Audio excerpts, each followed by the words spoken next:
सगळ्यांचा सुट्टीचा दिवस खूप निवांत सुरू होतो, पण आमच्या इकडे मात्र रविवारी खूपच गडबड असते. काय होतं ते सांगते. त्या अगोदर सकाळी छान उठलो, फ्रेश वगैरे झालो आणि त्यानंतर चहा घेऊन रेडी होऊन निघालो केपीएन मध्ये. कारण आमचा असा अनुभव आहे की केपीएन मध्ये सॅटर्डे संडे खूप छान फ्रेश व्हेजिटेबल्स आणि फ्रुट्स येतात. आणि मेन म्हणजे त्यावर पाणी मारलेलं नसतं, त्यामुळे 8 दिवसांचा सगळा भाजीपाला आणि फळं जे आहे ते आम्ही रविवारीच घेऊन येतो. आणि त्यासोबतच आज होती महाशिवरात्री, सो खिचडीचा प्रोग्राम होता.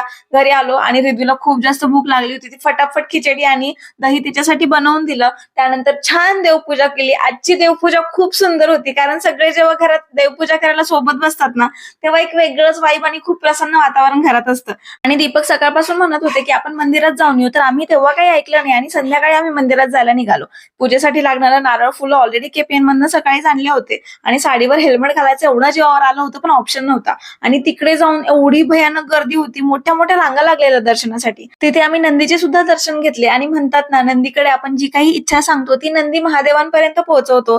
आज मंदिरांमध्ये सांस्कृतिक कार्यक्रम सुद्धा सुरू होते, त्यामुळे तर प्रचंड गर्दी. ते बघण्यासाठी लोक वेगळे आणि दर्शनासाठी वेगळं. त्यानंतर घरी आलो आणि रिद्वीने काही उपवास पकडलेला नव्हता, त्यामुळे त्याच्यासाठी आलू पराठा बनवला. आणि दीपकला भगर किंवा रताळे असं काही आवडत नाही, सो पुन्हा खिचडीच बनवली.